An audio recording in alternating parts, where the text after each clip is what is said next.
How's it guys, this is Dayvy FPL and welcome back to another Fantasy Premier League video. Now this video is going to be the Game Week 33 review along with the Wildcard week, as I'm calling it, Game Week 34 preview. We're going to go over a couple of drafts of the wildcards that I'm looking at, and we're also going to take a look back on Blank Gameweek 33 and how we performed. So firstly, I know you guys are highly anticipating the wildcards, but I think it's important that we do a review of the Blank Gameweek that's just occurred, as a couple of talking points have come out of it. So we ended up getting 73 points, which saw us rise in rank and drop in rank from 31 to 31. So we stayed constant. I would prefer a green arrow, but I don't really mind a grey arrow, as it shows that we have been consistent but not have improved. And it's very tight in the top 50 right now. Every position's basically 1 point away, so we can see us shoot up in the ranks over these coming game weeks, or we can drop drastically, but I'm hoping for the earlier version. So we ended up getting 73, which was above the average of 36 points. So quite a good game week. Not the best game week, but a lot better than what I had on Sunday evening before the Chelsea fixture. So let's just run over the team quick. So we started off with Fabianski in goal. He ended up getting 2 points. He was on 3, but I would have taken that minus point for conceding a second goal due to Hazard scoring it. So not too unhappy with 2 points. I wasn't expecting him to get any returns, so 2 points is pretty normal for me. Then we have Yedlin, who ended up with 2 points, and I'm going to bring Wan-Bissaka in as well with 7 due to them having played each other. Now, there was a point in the game about the 80-minute mark where I was really thinking that I was going to be getting 2 clean sheets from this, and I was going to get that differential Newcastle clean sheet, but unfortunately Crystal Palace ended up getting a penalty, which they scored, as they usually do. So unfortunately just the 1 clean sheet there from that fixture. Robertson with 1 point, also I'm a little bit disappointed. The Southampton-Liverpool fixture was quite weird. Not many defensive returns except for Trent Alexander-Arnold getting the assist, but Robbo ended up disappointing a little bit and getting a yellow card as well, so saw him go from 2 points to 1. Not really like him, but recently Liverpool haven't been keeping that many clean sheets, so that's quite a talking point going into the wild card. Then we have Mane on 1 point, along with Salah with 6, who scored a very nice goal. I wasn't really going to consider captaining Mane or Salah. I definitely was at a point, but when I had to compare between Hazard and Vardy, it was kind of a no-brainer in that end. Ended up just going for Mane on the vice-captain due to some news coming out that Vardy didn't train, but ended up being false. I just thought that Mane was a set starter, so I just put the vice-captain on him. Congratulations to those who did captain the latter in Salah over Mane, as he did get a return, but definitely not scoring as many goals as we'd like him to for that £13 million price bracket. Then we have Brooks with 2 points, and I'm also going to talk about King in this case. Ended up bringing King in for Arnautovic, which was a 0 net move, I believe, as both ended up blanking. I brought in King as I thought that Bournemouth would kind of not replicate their previous game week where they played very poorly, but at home they would have played a little bit better, but unfortunately they did not. So the King fixture wasn't that great in the end, but Brooks and King both blanked. A lot of Bournemouth assets did, so in the end the choice between King and Wilson didn't turn out to be that costly.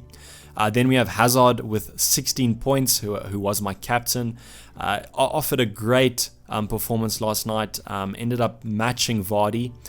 Felt a little bit sorry for the Vardy captain as they came off that Saturday fixture, I believe, feeling on top of the world and shooting up the ranks as most people had captained Hazard. But unfortunately, and fortunately for myself and other FPL players, Hazard ended up replicating that score. So wasn't too much in it in the end. No points difference between Vardy and Hazard. So as I said, I was a little bit sad for the Vardy captain as he was more of a differential pick. Rondon ended up getting 2 points, and that was basically the end of the game week, except for Digne on the bench with 8 points. Which is quite disappointing, as I could have played him, but wasn't really going to play him in the end. I probably would have played Yedlin over Wan-Bissaka if I had to choose to play Digne, so would have seen a net point of 1, so not too mad about that fixture. So I'm going to be going on to my wildcard drafts now, but I first want to give you a couple tips for when you are choosing yours. The first tip is please pay close attention to the Champions League fixtures tonight. I'm recording this on Tuesday, and tomorrow, Wednesday night, when I probably will be uploading this. Please pay full attention to those fixtures, as not only for injuries but also for playtime and the scores at the end of the first leg. For example, if Man City end up thrashing Spurs 4-0, obviously Spurs will probably not come back from that fixture, so I would be very confident with filling my team up with the full 3 allowable Spurs players, as they will not have the distraction of the Champions League. However, if you see that Spurs end up winning 1-0 tonight and then Man City have to mount a comeback next week at home, you're probably looking at most of your City players maybe being rotated over the weekend if it is an easier fixture. Same can be said for the Liverpool players, and those are basically the 3 teams that will be playing along with Man United. So please pay attention to those fixtures, and those will probably provide us with some easier options in the end, or even make our decisions a little bit harder. So I'm going to be going over 3 wildcard drafts that I have kind of brought up and made over the past couple days. Obviously, these drafts are not final, and I will be announcing the team closer to the deadline on Friday night. So it is another Friday night fixture. So please take note of that and don't miss the deadline. Another thing to note, when making your team, I would be watching the price rises quite carefully. So use whatever site you want to for predictions of price rises, and try and bring those players in before the time. Another thing I want to tell you is that you must kind of don't be afraid to go with your gut and your own opinions. That'll especially come into the captaincy discussion later on in the video. But please basically make a little bit of a template for yourself of the players that you want to get in, and then leave those spots open and kind of rearrange and mash players in and out. You'll see that I've kind of done the same in my 3 drafts. There are definitely players that are consistent amongst them, so I recommend doing that. And then also pay attention to the press conferences towards the end of the week, as this will give us more information on the injuries and that kind of thing. But without further ado, let me get into the first draft here. So this draft I've kind of thought about as being a little bit more attacking heavy. This draft opts for the Man City double up of Sterling and Aguero, along with Son and Kane for the attacking units. And then I also have Mane, Jimenez, Jota and Ward-Prowse in there to complete the midfield and forward spots. The defense makes use of the budget option Valerie, who's looking like a very good FPL option due to his attacking threat.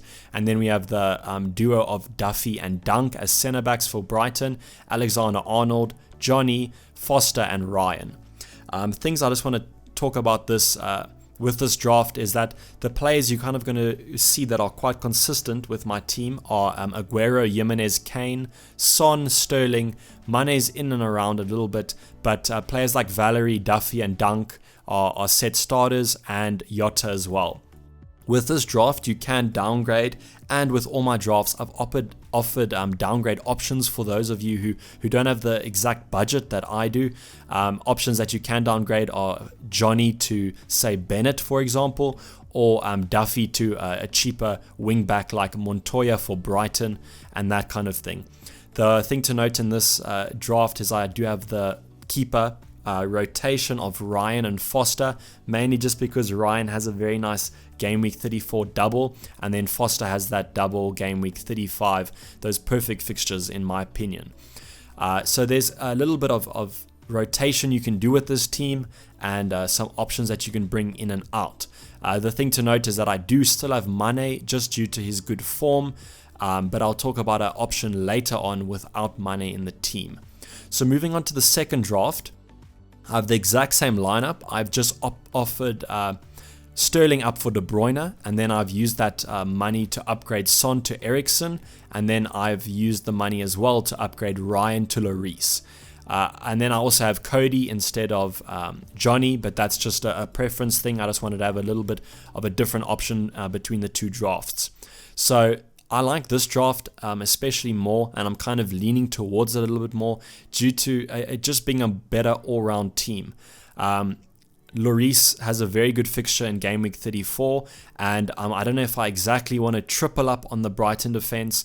I'm perfectly fine with bringing in Dunk and Duffy due to them having a little bit more of attacking threat on those set pieces, especially from Duffy, and Eriksen kind of offering that little more set piece play work that maybe Son won't offer, and due to maybe Son being rotated between the Champions League games, I think Eriksen seems like a little bit more of a set starter.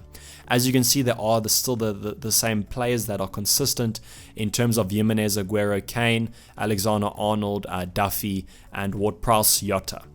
Foster still stays in. I've opted for him over Ryan just because I want to make use of that Watford double. I do think that they have very nice fixtures, so that's also an option to consider. Now, the third draft that I'm going to make use of here is a draft without a Liverpool attacker. I think this draft is a little bit favourable as Liverpool play Chelsea at home and then they play Cardiff away.